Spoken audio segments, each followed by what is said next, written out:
এই সময়ে সারা দুনিয়ার অবস্থা কি হবে? হাত্তা তাদতরিবা লিয়াতু নিসাই দাউসিন কালজিল খালাসাব। সারা দুনিয়ার ভিতরে মহিলারা নিতম্ব নাচাবে, পিছনের অংশ নাচি, কোমর দুলায়া নাচবে। আজ আমার দেশ বাংলাদেশের ভিতরে এমন নির্লজ্জ বেহায়া মহিলা এখন বাংলাদেশে আছে না? না, স্কুলের সমাপনীতে অনুষ্ঠানের ভিতরে মঞ্চ সাজায়া এরপরে গানের ভিতরে তালে তালে নাচে, রূপবানে নাচে, কোমর দোলায়া। আর একটু আসতে কম, ছোট ছোট ফুলাফান কি একটা হাসি দিচ্ছে, কই হুজুর ইটা আপনি করতে জানলেন? এবার একটু আপনি 30 বছর পিছনে যান, 30 বছর লাগবে না, 30 বছর তো অনেক সময়। এরপরও 30 বছর পিছনে যান, কোন স্কুলের ভিতরে যদি এই আসপাদ্দা দেখাতো কোন শিক্ষক, কারো মেয়ের যদি আইনা রূপবানে নাচে, কোমর দুলায়, এইরকম গানের মধ্যে যদি নাচার ব্যবস্থা করত, সবার সামনে শিক্ষককে ডেকে আনা হইতো, কোন সাহসে আমার মেয়েকে দিয়ে আপনি নাচ গান গাওয়াইলেন? ঠিক কিনা বলেন? কেন নাচাইলেন? আর এখনকার বাপেরা এমন নির্লজ্জ বেহায়া বেশরম মুসলমান, নিজে গিয়া নিজের মেয়েরে কয় কি কি ড্রেস লাগবে লিস্ট দে, লিস্ট দে, কি কি লাগবে, আমি নিজে বাজারে যাবো, নিজে আনবো। মাইয়া কয় না আব্বা, আগে থেকে তো সব রেডি, প্যান্ট শার্ট যা লাগে সব রেডি আছে, খালি আপনি পায়ের মধ্যে যে ঝুনঝুনিটা এটার একটু অভাব আছে। ঠিক কিনা বলেন? তাহলে 30 বছর পরের আজকের এই সময়ে মক্কায় যেইভাবে মহিলারা কোমর দোলায়া নাচতো, এরকম কোমর দোলায়া নাচাকে এখন আর কোনো অসম্মান বলে কেউ মনে করে না। বাংলাদেশে কয়দিন আগে কোত্থেকে এক শিল্পী আসছে, আতিফ আসলাম নাকি কি জানি নাম, ও নাম তাহলে আমি ভুল বলিনি, আতিফ আসলাম, এগুলো নামটা আবার আমার একটু কম মনে থাকে, এটা একটা ভালো। এই বক্কর চক্কর নামের ভিতরে কোনো সব নাই। তো এই আতিফ আসলাম আসার পরে আমি দেখলাম যে আমাদের দেশের অধিকাংশ মেয়ের মনে হয় বিয়ে হয়ে গেছে। দেখবেন যখন মেয়েরা শ্বশুর বাড়িতে গিয়ে যখন খুব ভালো লাগে, সবাই খুব আদর যত্ন করে, এরপরে যখন বাপের বাড়ি আসে মেয়ে কি খুশি যে একটা শ্বশুর বাড়ি পাইছে। আমি দেখলাম আতিফ আসলাম যখন আসছে, এক একটা মেয়ে এত খুশি আর আনন্দ নিয়ে যাচ্ছে, মনে হয় অনেক দিন পরে স্বামী বিদেশ থেকে আসছে। আরে কথা কয় না। এরপরে মহিলারা যে অঙ্গভঙ্গিমা তারে দেখাইছে, লাভ ইউ লাভ ইউ, মনে হয় মহিলারা আর জীবিত নাই। স্টেজের ভিতরে জড়া ধরছে।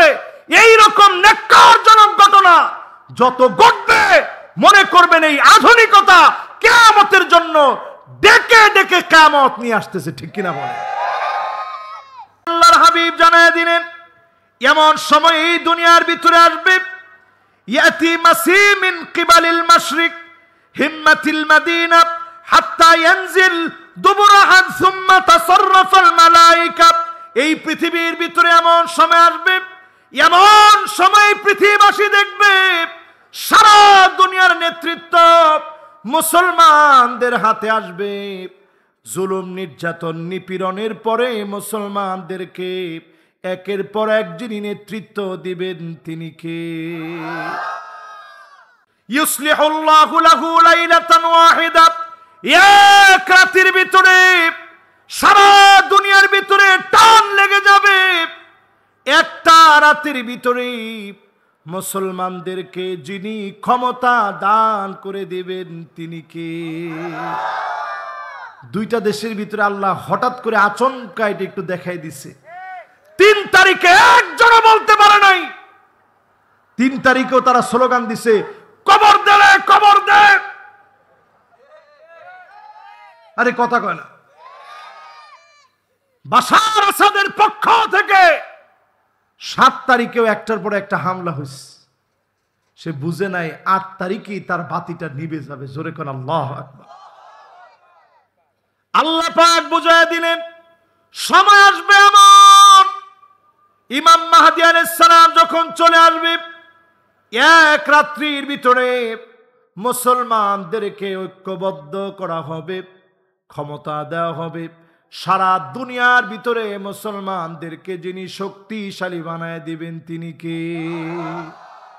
এই দুনিয়ার ভিতরে এমন সময় আসবে, নবী করিম সাল্লাল্লাহু আলাইহি ওয়াসাল্লাম জানায় গেলেন, এমন সময় পৃথিবীর ভিতরে আসবে যেই সময়ে মুসলমানদের অবস্থা এমন হবে, মুসলমানের কবরের সামনে দিয়ে যাবে আর বলবে, ইয়া লাইতানি মাকানা, হায় আফসোস, এই কবরের ভিতরে যদি শুয়ে যেতে পারতাম। সিরিয়ার সব বন্দীদেরকে যখন প্রশ্ন করা হয়েছে কেমন ছিলেন, সব বন্দীরা চিৎকার করে বলেছে, খাবার পাই নাই, পানি পাই নাই, দিনের পর দিন ক্ষুধার্ত রেখেছে, শারীরিকভাবে নির্যাতন করেছে। আয়নাগর আমরা যেটা বলি, ওই জায়গার আয়নাগর দেখলে চোখ ঠিক থাকে না, এত জুলুম চালিয়েছে, যুবককে বৃদ্ধ বানায় ফেলেছে। ওই জুলুম নির্যাতনের সময়ে চিৎকার করে বন্দীরা বলেছে, আল্লাহ, আর দুনিয়ার জীবনে বাঁচতে চাই না। ছোট ছোট বাচ্চারা ক্ষুধার যন্ত্রণায় ঘাস জাল দিয়ে খেয়েছে আর বলেছে, আল্লাহ, আপনার কাছে তো খাবারের অভাব নাই, মেহেরবানি করে উঠায় নেন, আর ক্ষুধার যন্ত্রণা সইতে পারি না। এমন দিন মুসলমান চোখের সামনে দেখেছে। তার মানে বোঝা যায়, গাফলতি যত বেড়েছে তত বেশি সচেতন হওয়া দরকার, না হলে যিনি অচিরেই আযাব দিয়ে ধ্বংস করবেন তিনি কে? নবী সাল্লাল্লাহু আলাইহি ওয়াসাল্লাম হাদিসের ভিতরে বলেন, আল্লাহুম্মা বারিক লানা ফি শামিনা, আল্লাহুম্মা বারিক লানা ফি ইয়ামানিনা। قالوا يا رسول الله وفي نجدنا قال اللهم بارك في شامنا اللهم بارك في يمننا قالوا يا رسول الله وفي نجدنا। আল্লাহ নবী বিশ্ব নবী বুখারীর ভিতরে হাদিস আসছে, নবীজি সাল্লাল্লাহু আলাইহি ওয়াসাল্লাম বারবার বললেন, আল্লাহ শামের ভিতরে বরকত দাও, ইয়ামানের ভিতরে বরকত দাও।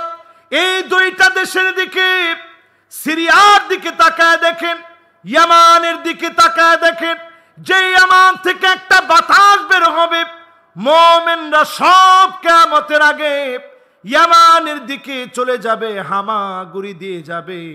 এরপরে খারাপ লোকদের উপরে যিনি কিয়ামত সংগঠিত করে দেবেন তিনি কে? তো সাহাবায়ে কেরাম সামনে বসে বলতেছে, নবী নাজদের জন্য একটু দোয়া করেন, নজদবাসীদের জন্য একটু দোয়া করেন। সাহাবী বললেন, ফাযুন্নুহু ক্বাল ফি সালিসা।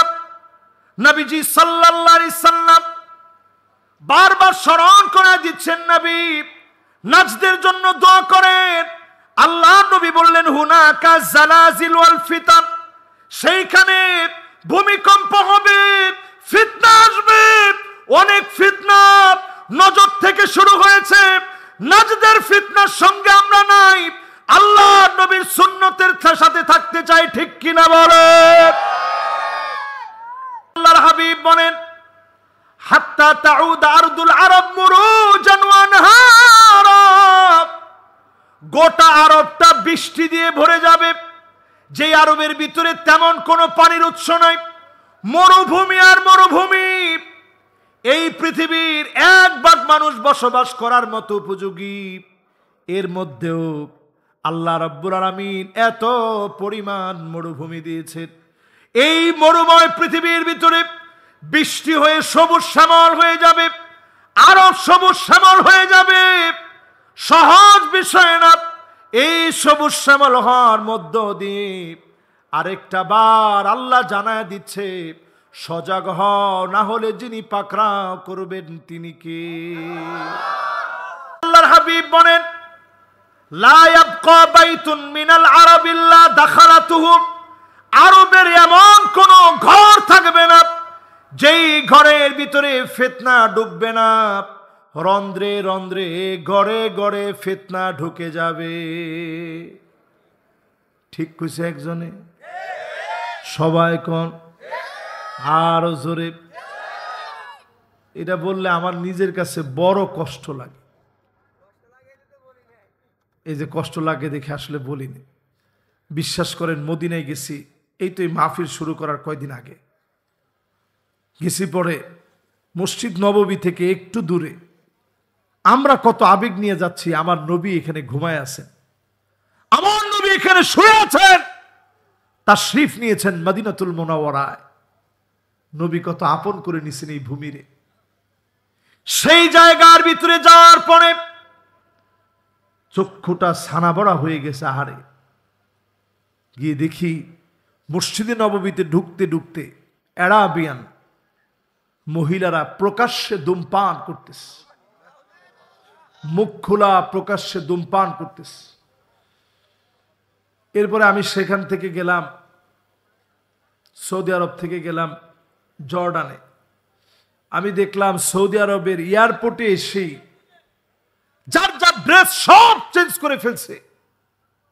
উপরে দিয়ে শুধু বোরকা পরা, ভিতরে প্যান্ট শার্ট সব পরা। আল্লাহর নবী একদিন ঘুম থেকে উঠলেন, জাগ্রত হয়ে নবীজি দুইটা আঙ্গুল এইভাবে দেখালেন, এইভাবে। এই যে একটা ছিদ্র দেখাইছে এইভাবে, আপনারা ছিদ্রটা দেখছেন? এরকম একটা ছিদ্র নবীজি দেখায় বলছেন, ওয়াইলুন লিল আরব, ওয়াইলুন লিল আরব, ওয়াইলুন লিল আরব।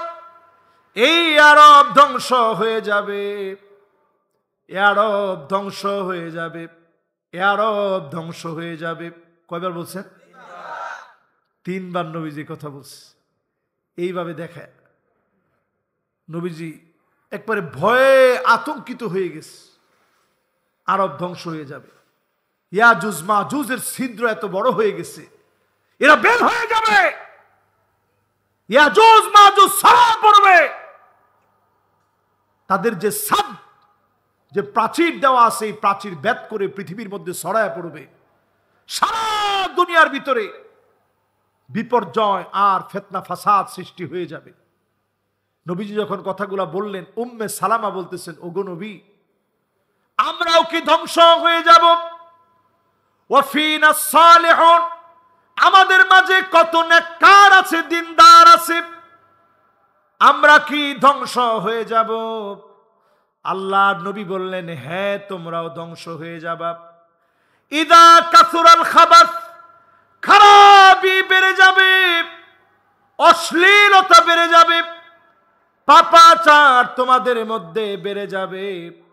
এরপরে তোমাদেরকেও যিনি ধ্বংস করে দিবেন তিনি কে?